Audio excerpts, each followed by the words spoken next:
नमस्कार। मनोविज्ञान विषय की आज की क्लास में आप सभी का स्वागत।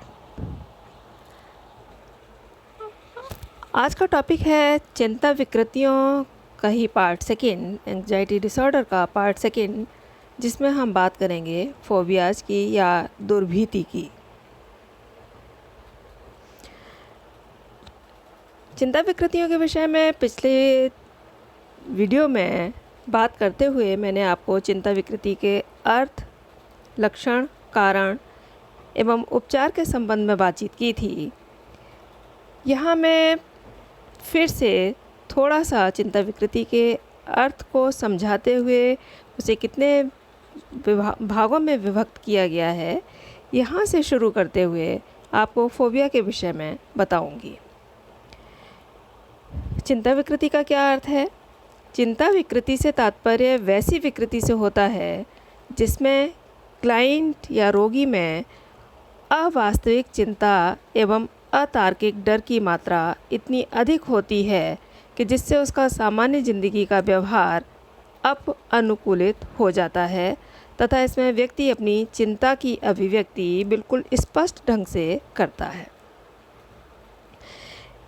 इस डेफिनेशन को अगर हम थोड़ा सा विस्तार से समझने का प्रयास करें तो चिंता विकृति से जो अभिप्राय है वो इस प्रकार की विकृति से है जिसमें रोगी भय या चिंता के लक्षण दिखाता है, लेकिन इस भय या चिंता का वास्तविकता से कोई भी संबंध नहीं होता।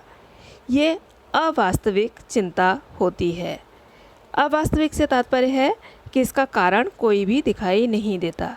एक तो है व्यक्ति कारण के साथ में किसी विषय पर चिंता करे और दूसरा है कि अकारण ही चिंता करे।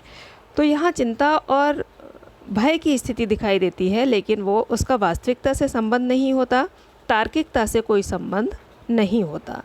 लेकिन ये भय की और चिंता की मात्रा इतनी अधिक होती है कि व्यक्ति का जो व्यवहार है वो माल अडेप्टेड हो जाता है।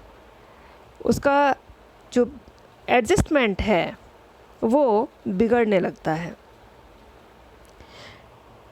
साथ ही यह भी देखने में आता है कि व्यक्ति स्पष्ट तरीके से चिंता की अभिव्यक्ति करता है।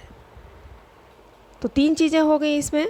पहला तो ये कि रोगी में भय एवं चिंता के लक्षण दिखाई देते हैं, लेकिन इनका वास्तविकता से कोई संबंध नहीं होता, तार्किकता से कोई संबंध नहीं होता। इस भय और चिंता की मात्रा इतनी अधिक होती है कि उसका जो सामान्य ज़िंदगी का व्यवहार है वो कहीं ना कहीं डगमगाने लग जाता है उससे, और व्यक्ति अपने चिंता की अभिव्यक्ति बिल्कुल स्पष्ट ढंग से करता है। यदि हम देखें कि चिंता विकृति को कितने प्रकारों में बांटा गया है, चिंता विकृति के विषय में क्योंकि पिछले वीडियो में मैं विस्तार से चर्चा कर चुकी हूँ, इसलिए यहाँ हम ये जानने का प्रयास करते हैं कि चिंता विकृति को कितने प्रकारों में बांटा गया है। चिंता विकृति को मुख्य रूप से 6 भागों में बांटा गया है।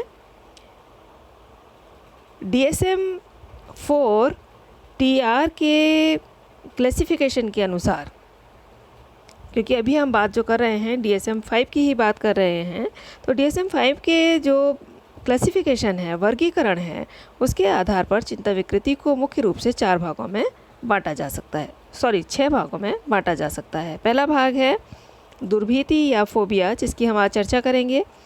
दूसरा है भीषिका विकृति या पैनिक डिसऑर्डर्स। तीसरा सामान्यीकृत चिंता विकृति या जनरलाइज्ड एंग्जाइटी डिसऑर्डर। चौथा मनोग्रस्ती बाधिता विकृति या ऑब्सेसिव कंपल्सिव डिसऑर्डर, इसे संक्षेप में OCD भी कहा जाता है। पांचवा उत्तर आघातीय तनाव विकृति या पोस्ट ट्रॉमेटिक स्ट्रेस डिसऑर्डर, इसे संक्षेप में PTSD भी कहा जाता है। और तीव्र तनाव विकृति या एक्टिव स्ट्रेस डिसऑर्डर, इसे संक्षेप में ASD भी कहा जाता है। हम यहाँ एक एक कर इन सब की चर्चा करेंगे। सबसे पहले हम लेते हैं दुर्भीति को या फोबियाज को। इसके विषय में चर्चा करने से पहले हम ये जानने का प्रयास करें कि फोबिया से तात्पर्य क्या है, दुर्भीति से तात्पर्य क्या है। दुर्भीति के अर्थ के विषय में यदि हम जानने का प्रयास करें तो मनोरोग विज्ञानियों द्वारा दुर्भीति को एक विघटनकारी डर व्यवहारित परिहार जो किसी खास वस्तु या परिस्थिति से उत्पन्न खतरा के अनुपात से अधिक होता है तथा जिसे प्रभावित व्यक्ति द्वारा आधारहीन समझा जाता है के रूप में परिभाषित किया गया है। शब्द थोड़े से टिपिकल हैं, आपको समझने में थोड़ा सा समय लगेगा।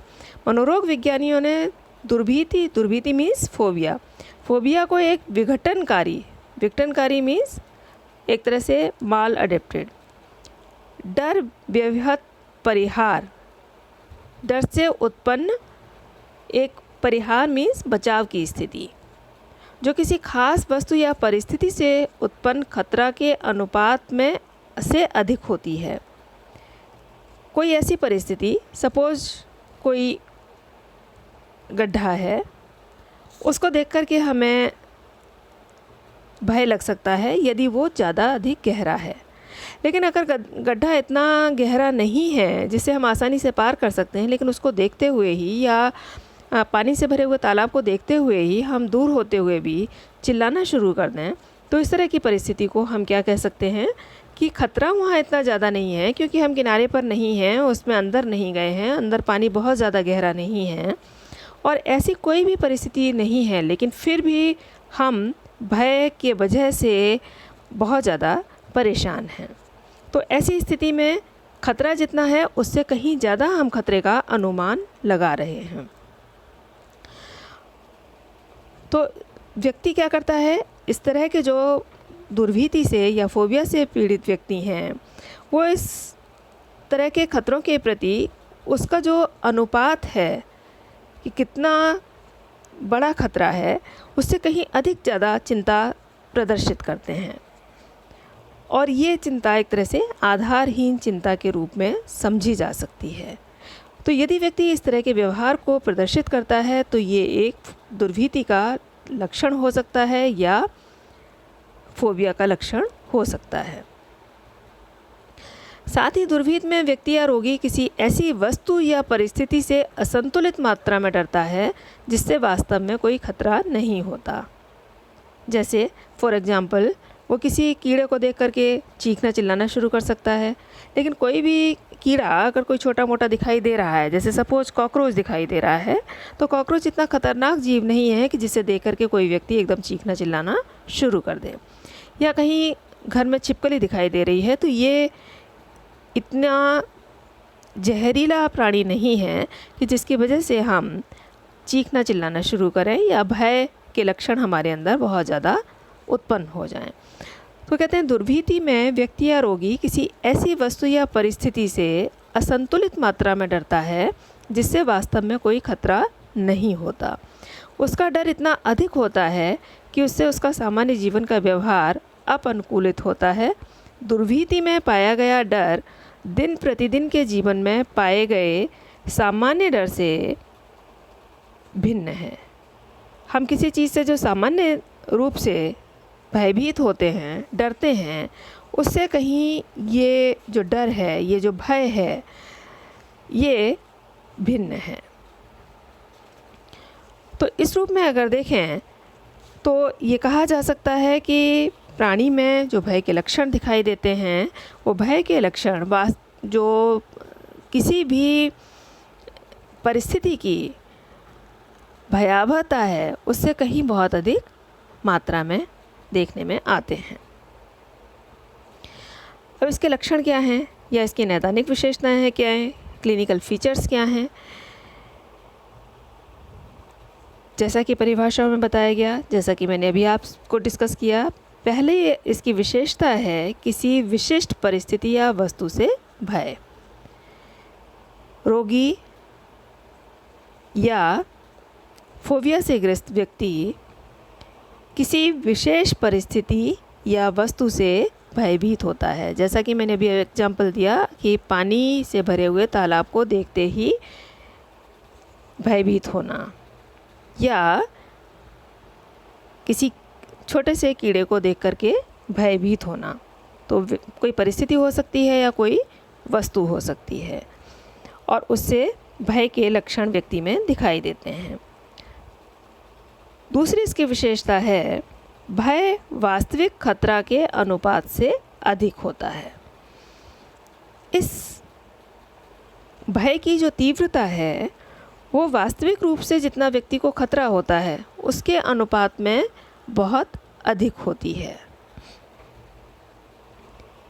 तीसरी इसकी विशेषता है विशिष्ट परिस्थिति से सामना होने पर चिंता या पैनिक अटैक।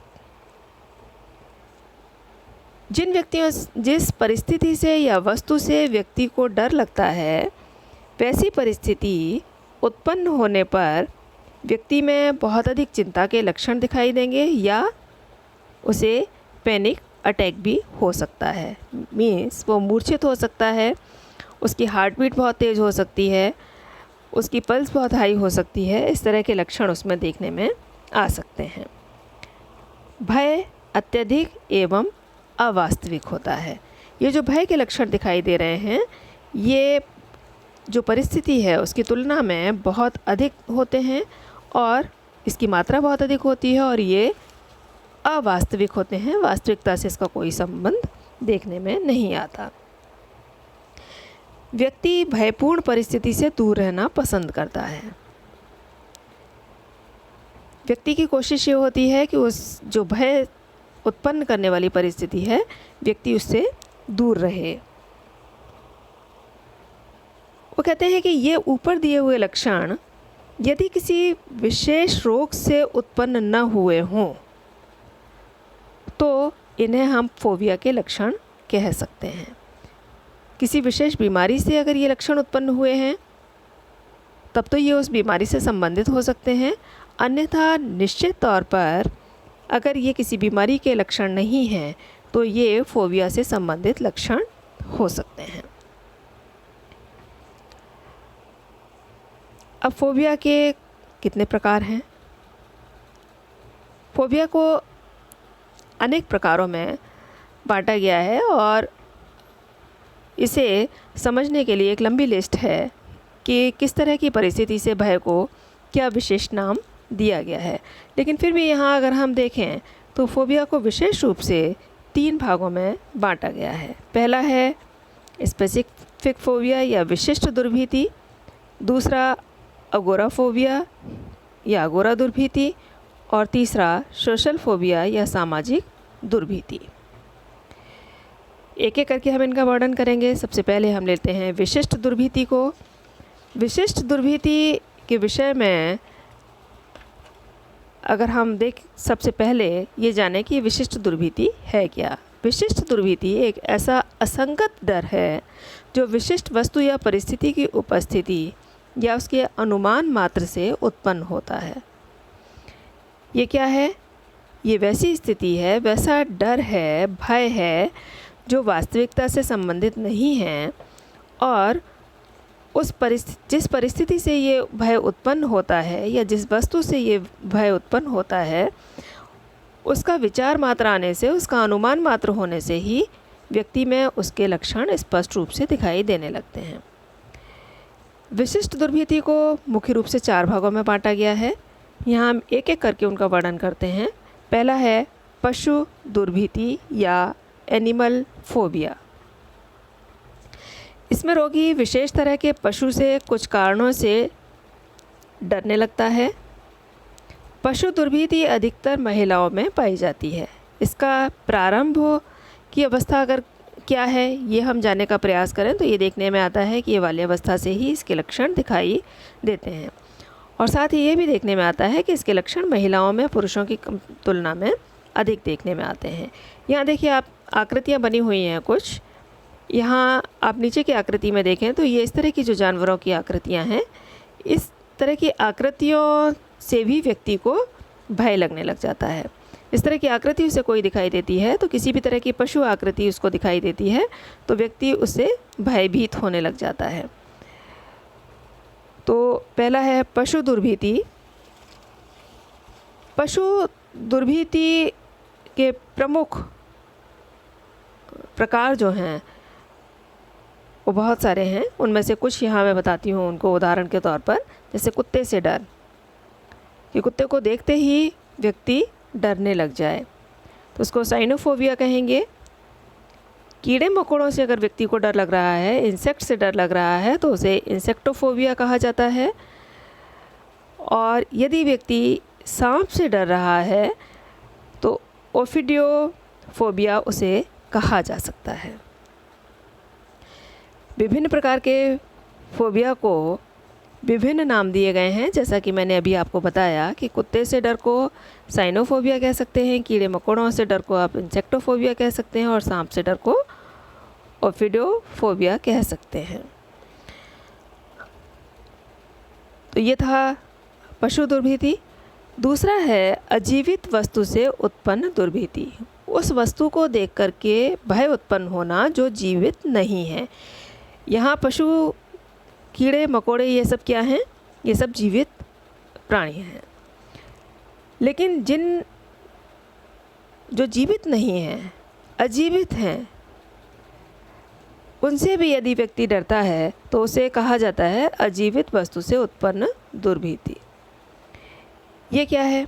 इसमें रोगी कुछ अजीवित वस्तुओं से असंगत डर दिखलाता है, जैसे अंधेरे या गंदगी से डर।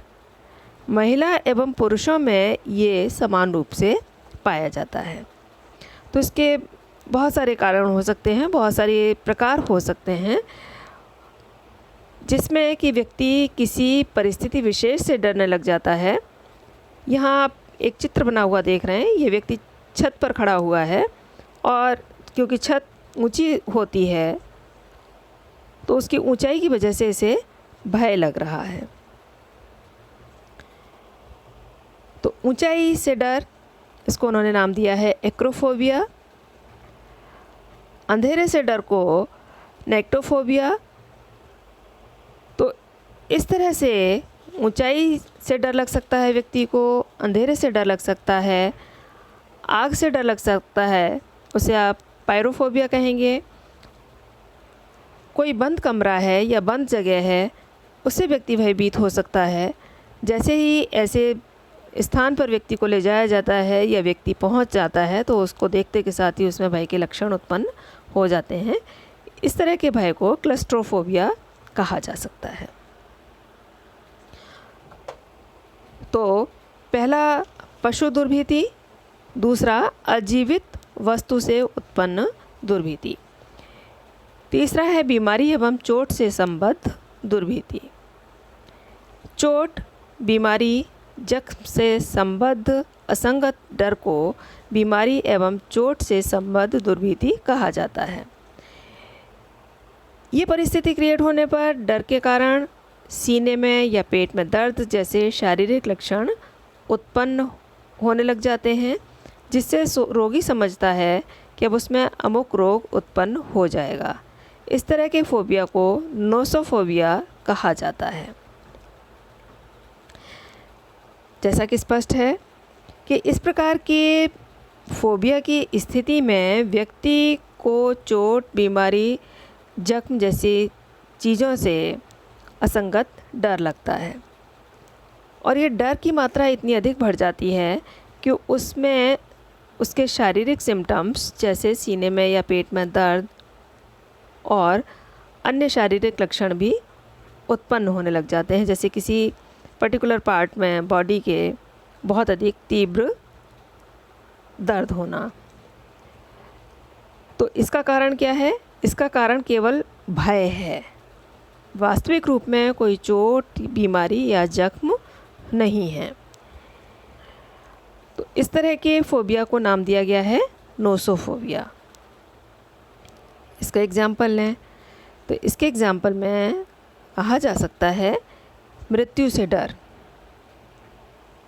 व्यक्ति को ऐसा लगता है कि वो सड़क पर निकलेगा तो एक्सीडेंट हो सकता है, मर सकता है। इसे नाम दिया गया है थैनेटोफोबिया। बीमारी से डर, किसी भी प्रकार की भयानक बीमारी से डर, जैसे कैंसर से डर, इसको नाम दिया है कैंसरोफोबिया। तो इस तरह की बहुत सी परिस्थितियाँ और उन परिस्थितियों से उत्पन्न भय को विशेष रूप से इस कैटेगरी में रखा गया है। इसका अगला प्रकार है रक्त दुर्भीति। रक्त दुर्भीति क्या है? उन परिस्थितियों से असंगत भय जिसमें उन्हें रक्त देखने को मिल रहा है, चाहे वह कोई चोट लग जाने के कारण हो या शरीर के किसी अंग के कट फट जाने से व्यक्ति में होने वाली ब्लीडिंग हो। यहाँ तक कि यह भी देखने में आता है कि यदि ऐसे व्यक्तियों को इंजेक्शन लगाया जा रहा है या कोई सुई चुभ जाती है, उससे जो थोड़ा सा ब्लड निकलता है, उस ब्लड को देख करके भी ऐसे व्यक्ति भयानक रूप से डर जाते हैं। ऐसे व्यक्ति स्वयं को मेडिकल जांच आदि से दूर रखते हैं, क्योंकि यदि मेडिकल जांच होगी तो उन्हें सिरिंज से ब्लड देना पड़ सकता है। बाकी चोट लगने का उनको भय रहता है, उससे उन्हें ऐसा लगता है कि अगर सिरिंज से ब्लड लिया जाएगा तो उन्हें ब्लड दिखाई देगा, और वो स्थिति उनमें भय उत्पन्न करने वाली स्थिति है। तो इस तरह के व्यक्ति अपने आप को विशेष रूप से ऐसी परिस्थितियों से दूर रखने का प्रयास करते हैं जहाँ पर कि उन्हें चोट लग सकती है या कटने फटने की संभावना होती है, और यहाँ तक कि ऐसे व्यक्ति अपने आप को मेडिकल जांच से भी दूर रखते हैं। उदाहरण के लिए रक्त से डर, इसको नाम दिया गया है हेमेटोफोबिया। तो आज हमने जाना कि फोबिया क्या है, फोबिया का अर्थ क्या है, लक्षण क्या हैं, प्रकार क्या हैं, और इन लक्षण और प्रकारों के विषय में जानते हुए हमने विशेष रूप से यहाँ बात की